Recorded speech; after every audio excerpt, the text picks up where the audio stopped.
Nadia Hartanto tidak pernah menyangka bahwa sebuah perjalanan pendakian gunung yang ia ikuti di akhir pekan akan mengubah seluruh masa depannya. Saat itu usianya baru 26 tahun, seorang desainer grafis yang sedang menanjak karir, penuh energi, penuh mimpi, dan masih percaya pada kisah cinta yang lahir dari tempat-tempat tak terduga. Komunitas pendaki, Lintas Awan, yang dibentuk oleh mahasiswa dan alumni universitasnya menjadi pelarian Nadia setiap kali tekanan pekerjaan memuncak. Di sanalah ia merasa bebas, tidak terikat, dan menjadi dirinya sendiri. Hari itu, rombongan komunitas berkumpul di kaki Gunung Gede. Langit masih gelap, udara basah oleh embun, dan aroma tanah hutan membuat Nadia merasa seperti pulang ke rumah kedua. Ia sibuk merapikan karier ketika seseorang mendekat sambil menawarkan termos kecil. Teh hangat? Biar nggak kedinginan?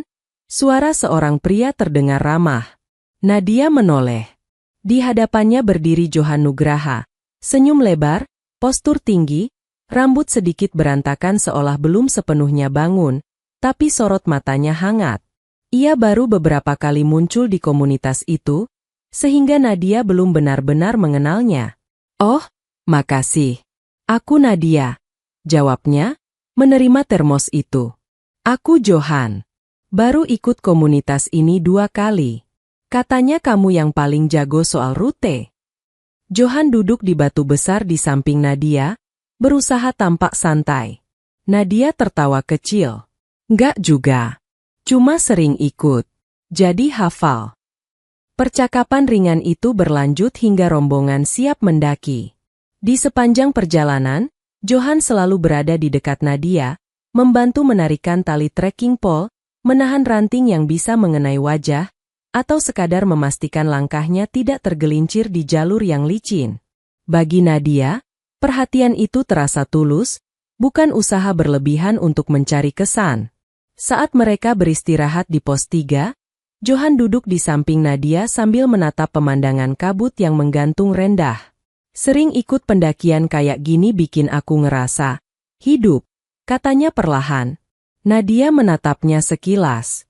"Sama. Rasanya kepala jadi lebih jernih." Johan tersenyum. "Kamu tipe yang suka mikir terlalu banyak, ya?" "Kelihatan banget." Nadia mengerutkan kening. "Lumayan," jawab Johan cepat, tetapi suaranya ringan. "Tapi itu bukan hal buruk. Orang yang banyak mikir biasanya hatinya lebih dalam." Ucapan itu membuat Nadia terdiam beberapa detik. Entah karena merasa dipahami atau karena memang ada sesuatu yang berbeda dari pria ini. Dalam hati, ia mencoba mengantisipasi kemungkinan bahwa kedekatan ini hanya bersifat sementara. Sekadar kehangatan pendakian yang sering muncul lalu hilang begitu saja. Tapi Johan tidak memberi kesan seperti orang yang mudah berpindah. Selama perjalanan turun, Johan selalu berjalan paling belakang, memastikan semua anggota aman. Ketika seorang pendaki terpeleset dan kariernya robek, Johan sigap membantu memperbaikinya. Ketika rombongan kelelahan, ia menawarkan camilan tanpa diminta. Sifatnya tampak sabar dan penuh inisiatif. Nadia, yang mengamati dari jauh, merasa ada sesuatu yang membuat sosok itu berbeda dari banyak pria yang pernah ia temui. Saat pendakian usai dan rombongan kembali ke tempat parkir, Johan menghampiri Nadia sebelum semua orang bubar. "Nat, kamu langsung pulang?" tanyanya. "Iya. Mau istirahat juga. Kalau kamu nggak keberatan, aku boleh nebeng ngobrol sebentar? Aku masih banyak hal yang pengen tahu tentang kamu." Nadia menahan tawa. Itu kalimat yang langsung bikin orang curiga. "Tahu nggak?" "Curiga boleh, tapi kesempatan jangan dilewatkan," jawab Johan santai. Entah karena lelah atau karena suasana pagi itu yang cerah, Nadia mengangguk. Mereka duduk di bangku kayu dekat warung kecil, memesan mie rebus dan segelas kopi panas. Percakapan mereka mengalir seolah sudah saling mengenal lama, tentang pekerjaan, keluarga, hobi, kebiasaan kecil yang sering dianggap sepele. Johan bercerita tentang hidupnya. Ia bekerja di sebuah perusahaan manufaktur sebagai analis data, Lahir dari keluarga konservatif yang menjunjung tinggi kedisiplinan dan prestasi. Tapi kadang aku merasa hidupku ini seperti jalur yang udah ditentukan orang lain, ujarnya sambil menatap mie dalam mangkuknya. Makanya aku suka naik gunung. Bisa nentuin ritme sendiri. Nadia mengangguk pelan. Aku ngerti. Aku juga sering ngerasa gitu. Dari percakapan-pencakapan kecil itu, Nadia melihat sosok Johan sebagai pria yang matang dan penuh perhatian, meski terlihat sedikit kaku. Ia memiliki caranya sendiri dalam menunjukkan kepedulian. Ada sesuatu yang menenangkan dari cara Johan mendengarkan, tanpa memotong, tanpa menghakimi. Hanya menerima. Di akhir pertemuan itu, Johan berdiri dan mengulurkan tangan. Nat, boleh tukeran nomor? Siapa tahu nanti kita bisa naik gunung bareng lagi. Nadia menyambut uluran itu, tidak sepenuhnya yakin kenapa ia merasa begitu nyaman dengan pria yang baru dikenal 1 hari. Boleh. Saat itu, ia tidak menyadari bahwa langkah kecil itu akan membawa hidupnya ke arah yang jauh berbeda, lebih rumit, lebih gelap, namun juga mengarah pada kebebasan dan keberanian yang belum pernah ia bayangkan. Minggu-minggu berikutnya, Johan dan Nadia semakin dekat. Johan sering mengirim pesan pagi, menanyakan kabar, menawarkan bantuan ketika Nadia begadang mengerjakan proyek desain. Ia juga mulai muncul di kantor Nadia hanya untuk mengantar makan siang, sesuatu yang membuat rekan kerja Nadia menggoda mereka sebagai pasangan baru yang manis. Awalnya, Nadia tersipu setiap kali mereka bercanda begitu, tetapi lambat laun ia menyadari bahwa ia memang mulai membuka hati. Johan tampak seperti pria yang sempurna, perhatian, mapan, sopan, dan rajin. Ia juga selalu berusaha melindungi Nadia, meski terkadang terasa sedikit terlalu intens. Namun pada tahap itu, Nadia menganggap intensitas itu sebagai bentuk cinta, bukan tanda kontrol.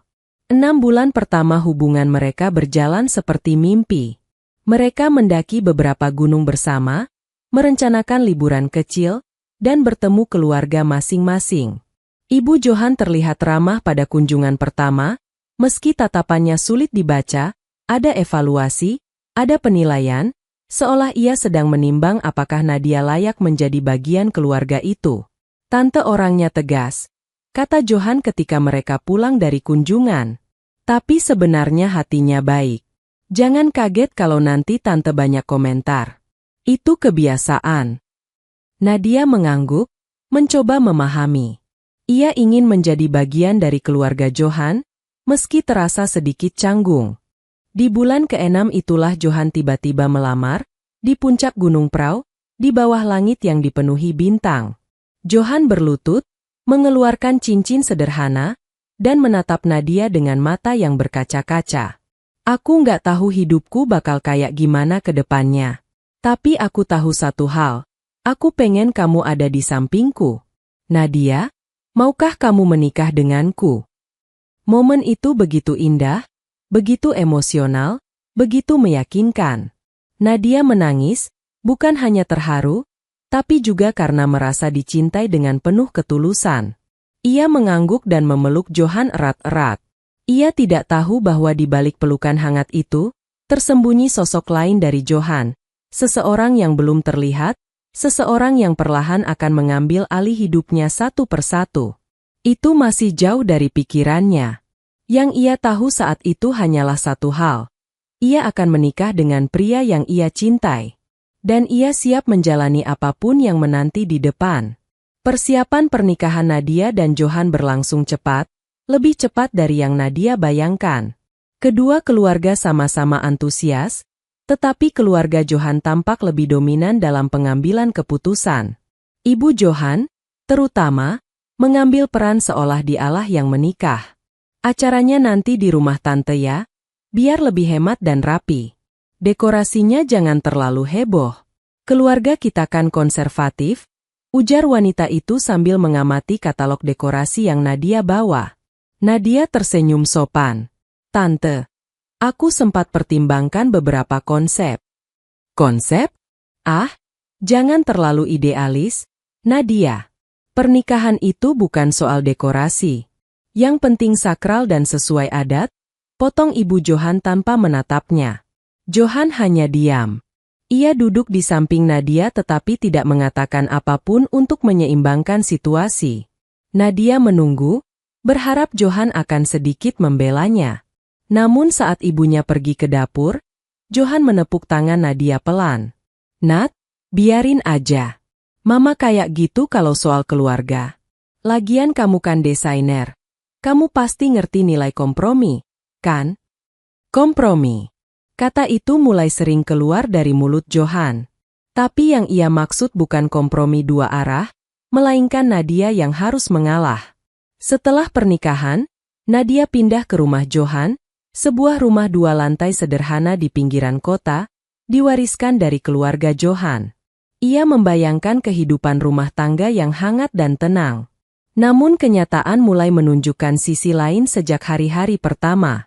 Hari pertama mereka tinggal bersama, Johan memanggil Nadia ke ruang keluarga setelah makan malam. "Nat, aku udah pikir-pikir," katanya sambil melipat tangan. "Aku mau kamu berhenti kerja." Nadia mengerutkan kening. "Hah? Sekarang?" "Iya. Kita baru nikah. Aku pengen kamu fokus mengurus rumah dulu.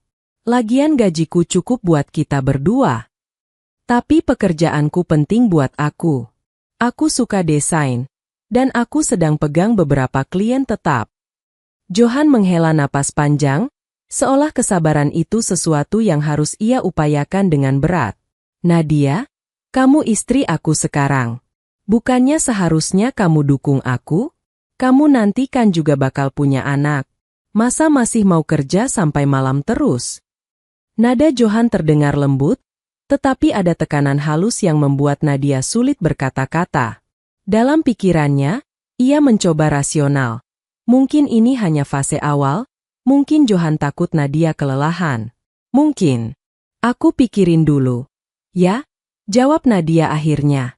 Namun Johan tidak membiarkan itu menjadi keputusan. 2 minggu kemudian, ketika Nadia kembali dari kantor, ia menemukan Johan duduk di meja makan dengan laptop menyala, memperlihatkan surat pengunduran diri yang sudah diketik rapi. "Kamu tinggal tanda tangan aja," katanya tenang. "Johan, kamu nggak bisa begini. Aku cuma bantu. Kamu itu suka ragu-ragu. Makanya aku beresin. Tinggal teken, dan kamu bisa mulai hidup yang lebih fokus." Suara dan ekspresinya tidak marah, tetapi justru itulah yang membuat Nadia takut. Keputusan sepenting itu diperlakukan seperti hal remeh. Pada akhirnya, di tengah pertengkaran yang hampir naik ke tangis, Nadia menyerah. Ia menandatangani surat itu. Dan dengan satu tanda tangan, sebagian ruang hidupnya hilang. Perubahan lain mulai muncul tak lama setelah itu. Johan yang dulu selalu ingin tahu kabar Nadia kini berubah menjadi Johan yang ingin tahu segala detail tentang Nadia, termasuk hal yang tidak perlu. "Aku lihat kamu chatting sama siapa tadi?" tanyanya suatu malam ketika Nadia meletakkan ponsel di meja. "Grup kampus." "Kenapa? Cowok ada?" "Ya, ada, tapi..." "Kamu bisa keluar dari grup itu? Gak nyaman aja aku kalau istriku ngobrol sama banyak laki-laki."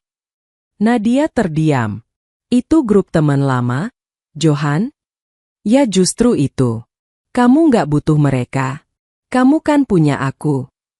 Kata-kata itu yang membuat Nadia merinding. Bukan manis, bukan romantis. Itu kalimat yang menutup pintu. Johan juga mulai mengambil keputusan sepihak, mengatur jadwal, membatasi siapa yang boleh Nadia temui, bahkan menentukan menu makanan apa yang lebih cocok untuk Nadia. "Jangan makan pedas. Nanti perut kamu sakit," katanya sambil mengambil sambal dari piring Nadia. "Aku kuat makan pedas, Johan. Tetap aja nggak sehat. Udah, ikuti aku." Kadang Johan terlihat seolah peduli. Kadang tampak seperti melindungi. Tapi semakin lama, Nadia mulai melihat bahwa itu bukan perhatian, melainkan kontrol. Dan kontrol itu semakin kuat.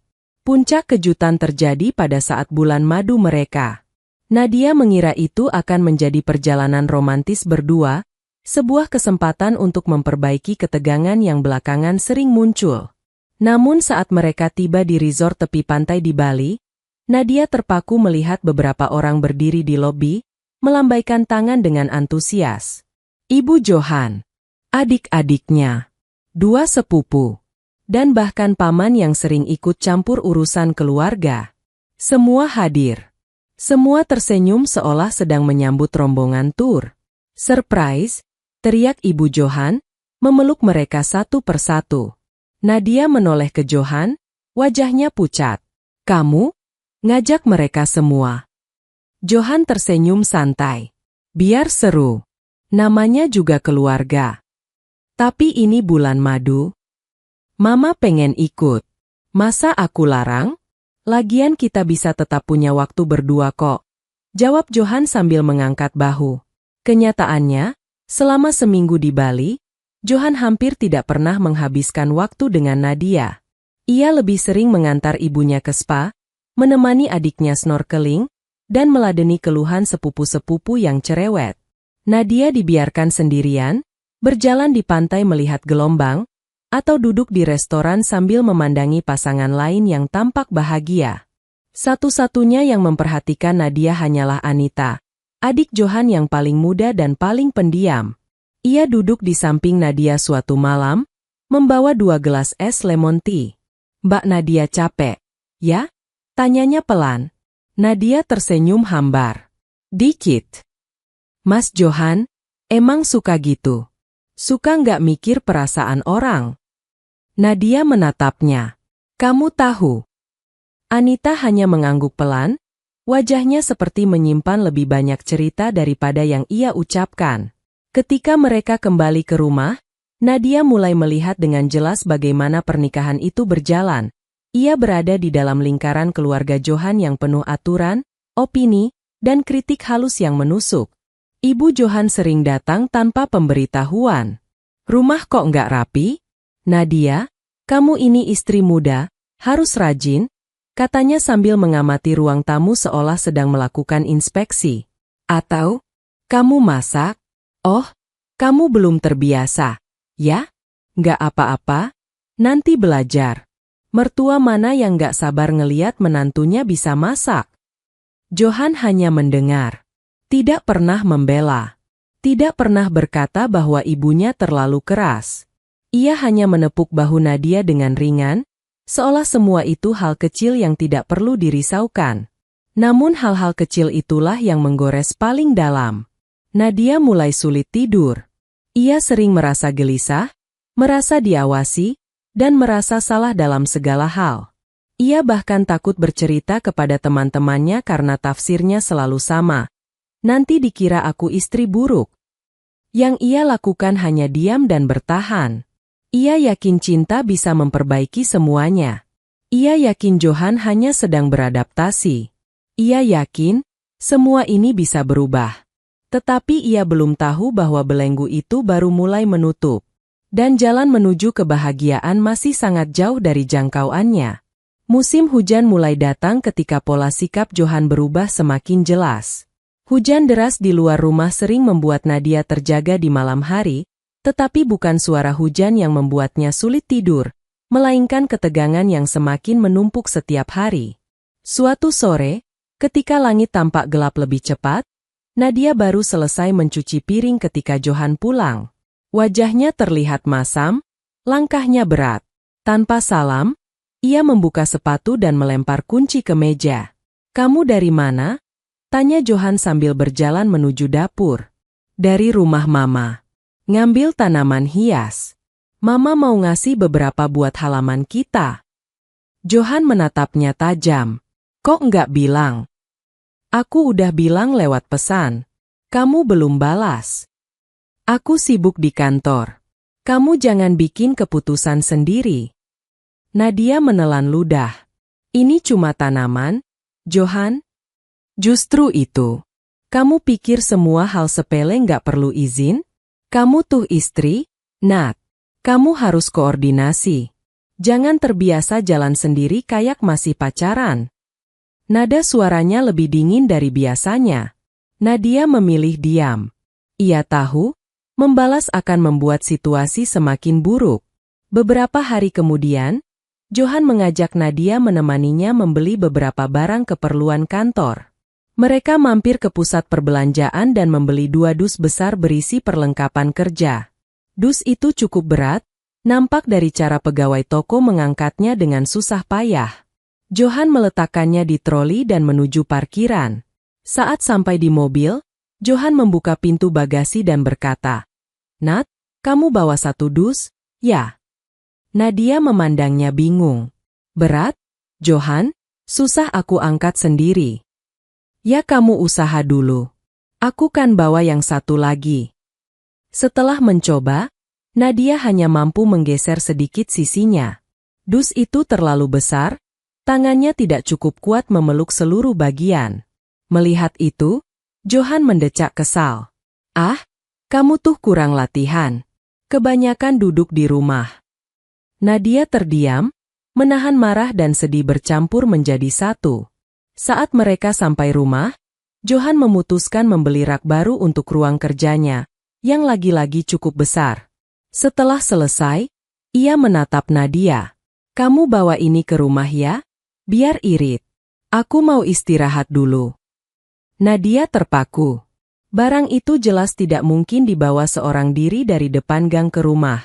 Jaraknya cukup jauh dan jalannya menanjak. Hujan gerimis mulai turun. "Johan, ini berat banget. Kita bayar ojek barang aja, ya? Ngapain buang uang? Kamu bisa kok. Tinggal pelan-pelan." "Johan, please." Johan menatapnya seperti menatap anak kecil yang mengeluh berlebihan. "Nat, kamu istri aku. Aku ngerti batasan kamu. Kamu tuh cuma manja." Kata itu, manja, menusuk Nadia seperti pisau kecil yang tidak berhenti mendorong masuk. Johan kemudian masuk rumah tanpa melihat lagi. Nadia berdiri di depan gang, memandangi barang besar itu. Hujan makin deras. Ia berusaha mengangkatnya, mencoba memindahkan sedikit demi sedikit. Pundaknya sakit, punggungnya panas, dan matanya terasa hangat oleh air mata yang terus ia tahan. Di titik itu, ada sesuatu yang retak. Bukan hanya kepercayaannya pada Johan, tetapi juga kepercayaannya pada dirinya sendiri, bahwa ia mampu mempertahankan pernikahan ini. Pagi berikutnya, Nadia bangun dengan punggung kaku. Namun ia tetap menyiapkan sarapan, berharap Johan menghargai usahanya. Johan selesai mandi, duduk di meja makan, dan membuka tutup piring. "Cuma ini?" tanyanya datar. Nadia berhenti. "Iya, aku bikin omelet sama sup ayam. Kenapa nggak bikin yang lebih lengkap? Kamu kan di rumah. Masa kerjaannya cuma gini?" Nadia mencoba tersenyum. "Aku lagi nggak enak badan, Johan." "Ya jangan manja. Kamu tuh harus lebih disiplin." Itu kedua kalinya Johan menggunakan kata itu. Kali pertama membuatnya sedih. Kali kedua membuatnya marah, meski hanya di dalam hati. Sebulan setelah insiden barang berat itu, Nadia mulai memperhatikan satu hal yang mencurigakan. Johan sering pulang lebih malam dari biasanya. Awalnya ia bilang ada lembur, rapat mendadak, atau rekan kerja yang minta bantuannya. Namun pola ketidakkonsistennya terbaca jelas. Kadang ia bilang rapat, tapi pulang tanpa membawa tas kantor. Kadang ia bilang lembur, tetapi bajunya tetap rapi tanpa tanda bekerja. Kadang ia bilang ada acara kantor, tetapi wangi parfumnya berbeda dari biasanya, lebih tajam, lebih asing. Nadia mencoba berpikir positif. Ia tidak ingin menjadi istri yang curiga berlebihan. Tetapi benih kecurigaan sudah ditanamkan oleh sikap Johan sendiri. Sampai suatu malam, ia memutuskan melihat isi ponsel Johan ketika diberi kesempatan. Johan tertidur di sofa setelah menonton TV, dan ponselnya tergeletak di meja. Nadia mendekat dengan tangan bergetar. Ia tahu ini salah. Tetapi ia lebih takut pada jawaban yang mungkin ditemukannya. Layar ponsel terbuka ketika Nadia menekan sidik jari Johan yang sedang tertidur. Pesan-pesan terbuka. Ia mencari ke daftar obrolan dan menemukan satu kontak yang tidak ia kenal. Nadia menyentuhnya. Obrolan itu panjang dan jelas. Johan, kamu beneran gak bahagia sama istrimu? Dia terlalu sensitif. Aku capek. Kalau sama aku, kamu gak harus mikir sejauh itu. Aku butuh kamu, Mei. Nadia menutup mulutnya, menahan isak. Maya. Nama itu tidak asing. Ia pernah bertemu perempuan itu di acara kantor Johan. Maya seorang staf baru yang terlihat ceria dan ramah. Nadia tidak pernah menduga bahwa senyum ramah itu menyembunyikan sesuatu. Ia menggulir layar, dan pesan-pesan lain muncul. Percakapan sudah berlangsung lama. Bahkan sebelum pernikahan. Ada foto-foto, ada janji-janji, ada rencana-rencana yang membuat Nadia merasa perutnya runtuh. Di saat itu, seluruh potongan hidupnya, dari pendakian, lamaran, pernikahan, hingga penderitaan selama berbulan-bulan, seolah runtuh dalam satu hentakan. Ia memejamkan mata, menahan napas, lalu perlahan menutup ponsel itu kembali. Nadia tidak membangunkan Johan. Tidak marah-marah. Tidak melempar apapun. Ia hanya berdiri diam di tengah ruang tamu yang gelap. Untuk pertama kalinya sejak menikah, Nadia merasa benar-benar sendirian. Keesokan paginya, sebelum Johan bangun, Nadia duduk di meja makan dengan secangkir teh yang tidak ia sentuh. Tangannya dingin. Hatinya kosong. Ketika Johan turun, ia seperti biasa. Rapi, tenang, seolah tidak ada apa-apa. Nat, nanti kamu bisa. Kamu kenapa? Tanya Johan ketika melihat wajahnya. Nadia menatapnya lama. Aku tahu semuanya, Johan. Johan mengerutkan kening. Tahu apa? Jangan pura-pura. Aku lihat pesanmu. Sama Maya. Beberapa detik sunyi. Hening menggantung di antara udara yang dingin. Wajah Johan berubah, bukan kaget, bukan takut, tetapi kesal. Nat, kamu buka ponsel aku. Itu yang kamu pikirkan sekarang? Suara Nadia bergetar. Johan memijat pelipisnya. Dengar? Nat, kamu itu terlalu emosional. Aku cuma ngobrol sama dia. Kamu aja yang... Jangan bohong. Aku lihat semuanya. Johan akhirnya duduk, menarik kursi dengan kasar. Oke, aku salah. Puas? Nada itu bukan nada penyesalan. Itu nada seseorang yang kepergok dan tidak punya pilihan selain mengaku. Aku mau penjelasan, kata Nadia pelan. Johan berdiri kembali, berjalan mondar-mandir. Aku cuma capek sama kamu. Nat, kamu keras kepala, terlalu sensitif, dan kamu bikin rumah ini nggak nyaman. Maya lebih ngerti aku. Dia bikin aku ngerasa dihargai. Sebelum atau sesudah kita nikah? Tanya Nadia dengan nada patah. Johan terdiam. Jawaban itu sudah cukup. Nadia bangkit. Aku nggak mau hidup kayak gini. Terus kamu mau apa? Cerai. Suaranya mantap, meski tubuhnya bergetar. Johan menatapnya lama. Mata itu tidak mencari solusi, hanya mencari cara untuk membela diri. Kalau itu maumu, ya sudah. Terserah. Kalimat itu begitu dingin, begitu ringan, seolah hubungan mereka tidak pernah berarti apa-apa. Nadia tidak menangis. Tidak kali ini. Yang ia rasakan bukan lagi sedih, melainkan lega yang datang perlahan, seperti pintu kecil yang mulai terbuka setelah berada dalam ruangan gelap terlalu lama.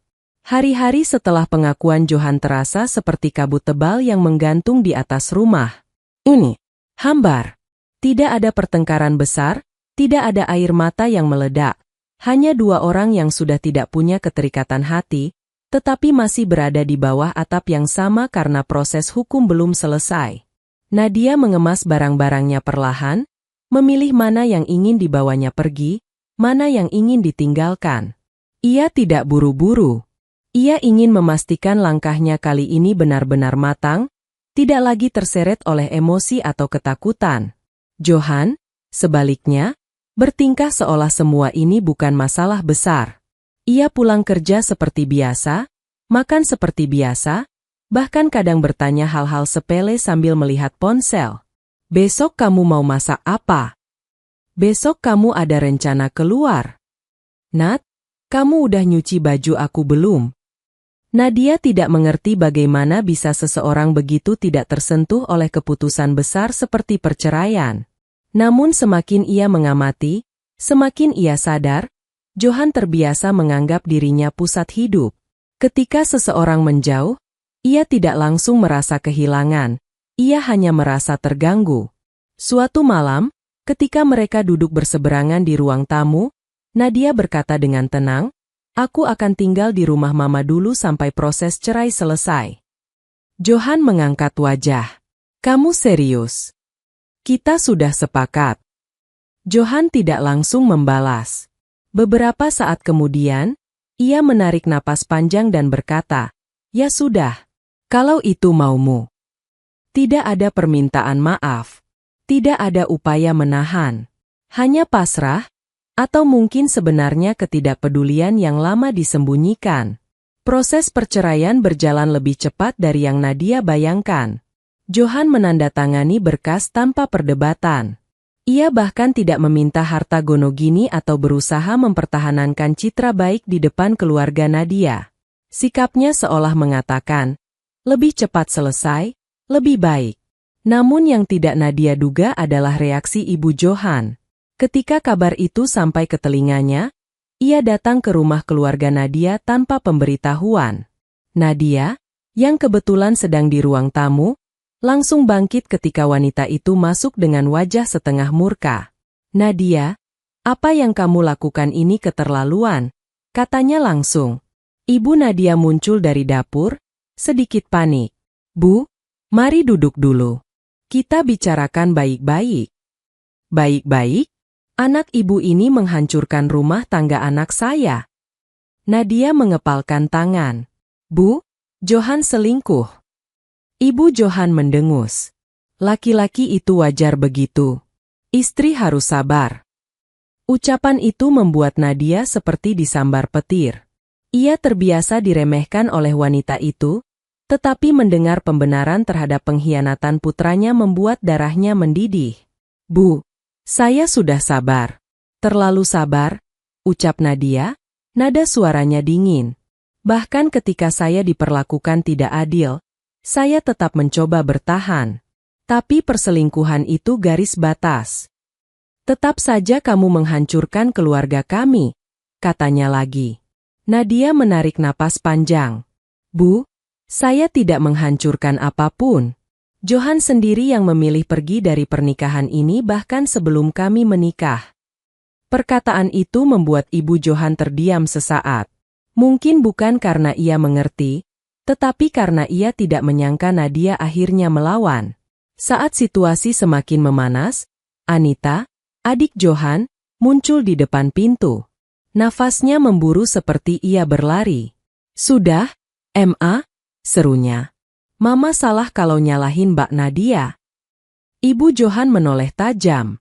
"Kamu ikut-ikutan. Mas Johan itu punya salah. Mbak Nadia udah cukup menderita. Mama jangan nambah nyakitin." Anita menatap Nadia dengan sorot mata yang penuh rasa bersalah. "Maafkan keluarga kami, Mbak."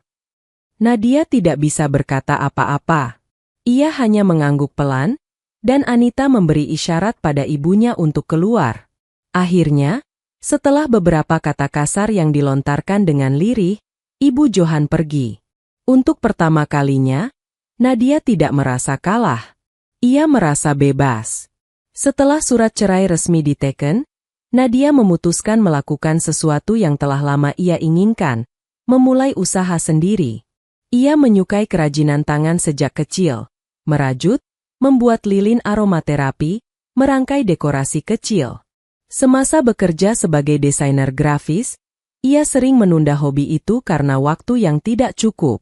Kini, ia punya kebebasan. Awalnya, Nadia memulai dari hal sederhana, membuat lilin aroma lavender di dapur. Ia memotret hasilnya, mengunggah di media sosial, dan secara mengejutkan pesan pertama datang hanya beberapa jam kemudian. Wanginya lembut banget.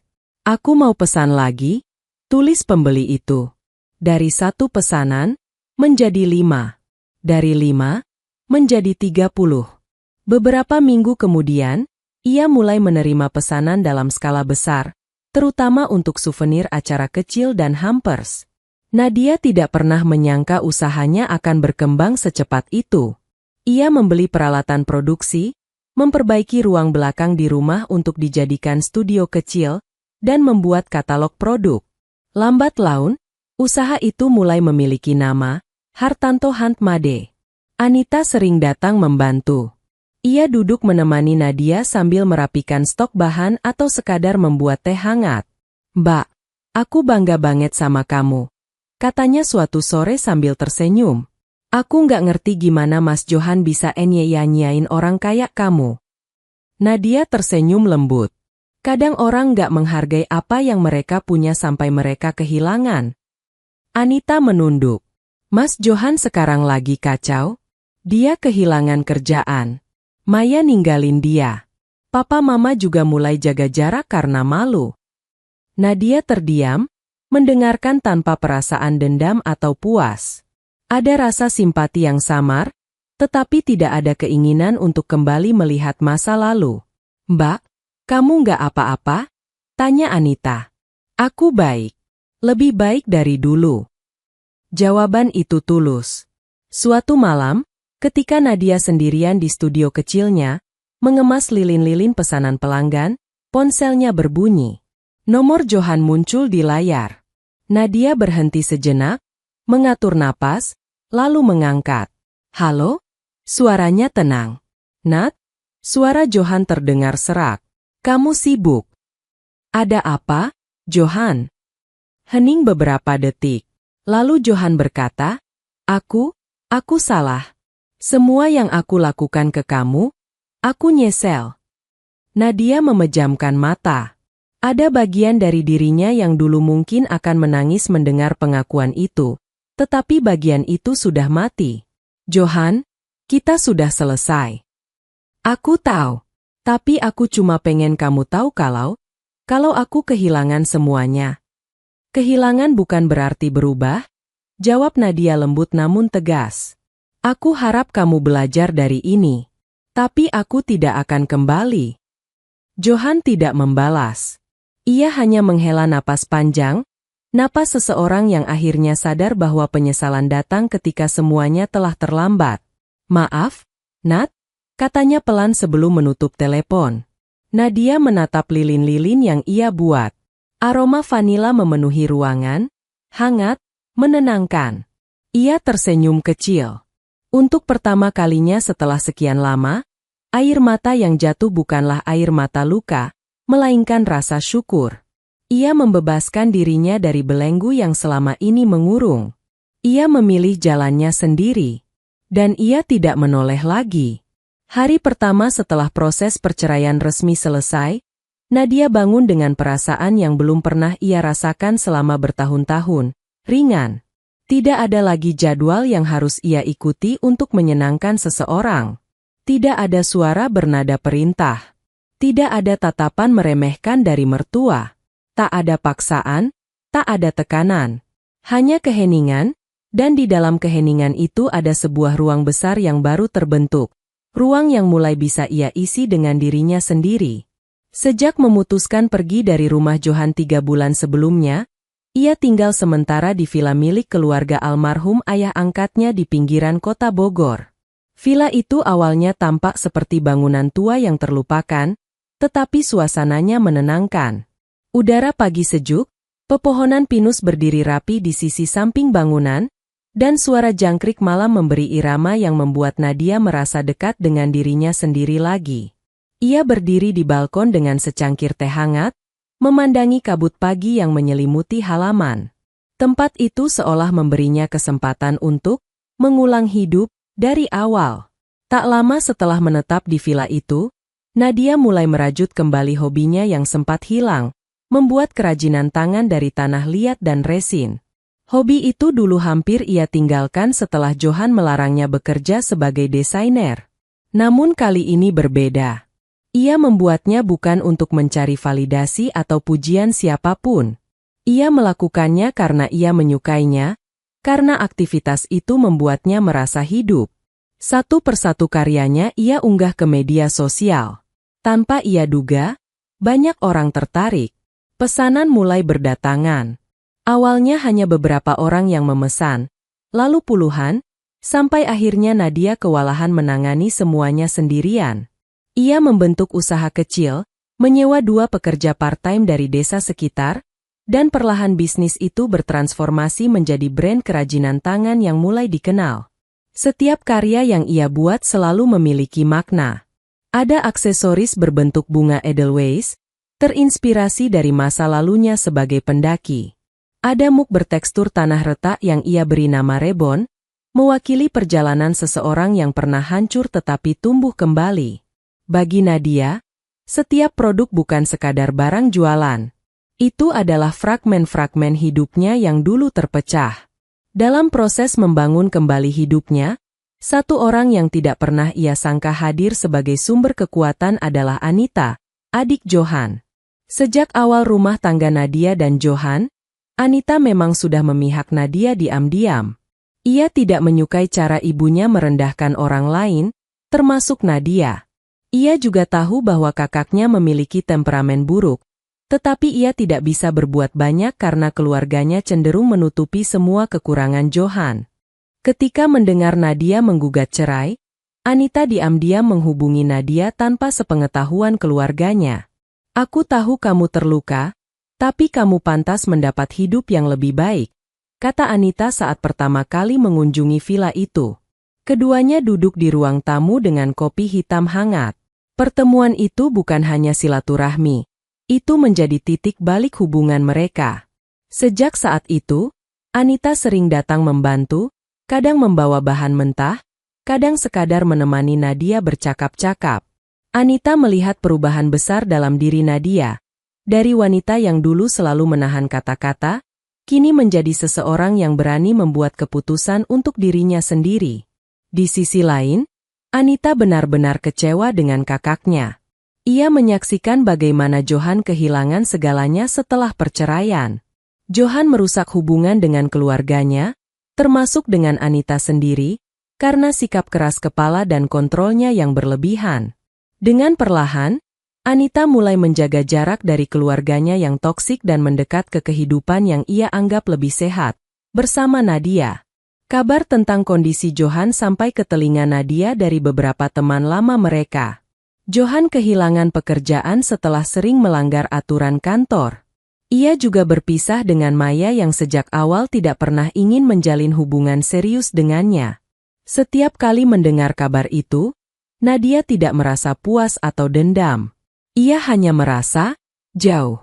Bukan karena ia memaafkan Johan sepenuhnya, tetapi karena pria itu tidak lagi memiliki ruang dalam emosinya. Bagi Nadia, yang terpenting bukan apa yang terjadi pada Johan, melainkan bagaimana ia mengisi sisa hidupnya tanpa bayang-bayang kemarahan. Setahun setelah perceraian, villa itu berubah total. Halamannya dipenuhi tanaman hias, studio kerajinan yang dulu kecil kini diperluas, dan ruang tamu dihiasi rak-rak berisi karya seni. Nadia tidak memikirkan cinta baru. Belum. Ia masih menikmati kedamaian yang dulu sulit ia dapatkan. Ia sering memulai hari dengan menyiram tanaman sambil mendengarkan musik lembut, lalu duduk di studio membuat desain baru. Kadang ia dan Anita menghabiskan sore bersama untuk mengemas pesanan sambil bercerita tentang masa depan. Suatu pagi, Anita berkata, "Nat, kamu sadar nggak kalau usahamu sudah tumbuh jauh lebih cepat dari bisnis-bisnis para profesional di kota?" Nadia tersenyum kecil. "Mungkin karena aku akhirnya bernapas dari tempat yang tepat." Sore itu, saat matahari turun pelan di balik pepohonan, Nadia berdiri di beranda villa sambil memandangi langit jingga. Ada rasa syukur yang hangat menyentuh dadanya. Bukan karena hidupnya kini sempurna, Tetapi karena ia punya keberanian untuk keluar dari lingkungan yang merusaknya, ia telah kembali menjadi dirinya. Dan untuk pertama kalinya dalam hidup, ia merasa bebas. Cerita Nadia bukan tentang kebahagiaan instan, bukan pula tentang balas dendam. Kisah ini adalah proses panjang seorang wanita untuk menemukan kembali harga dirinya setelah bertahun-tahun terjebak dalam hubungan yang mengekangnya. Ia bangkit dengan caranya sendiri. Bukan karena ingin menunjukkan apapun kepada siapapun, tetapi karena ia akhirnya memahami bahwa tidak ada pernikahan, tradisi, atau keluarga manapun yang pantas membuat seseorang kehilangan martabatnya. Di akhir perjalanan, Nadia tidak hanya mendapatkan kembali kebahagiaan. Ia menemukan tujuan baru, ketenangan, dan keberanian yang dulu hampir hilang. Sementara Johan, ia menjalani hidupnya dengan kesepian yang ia ciptakan sendiri.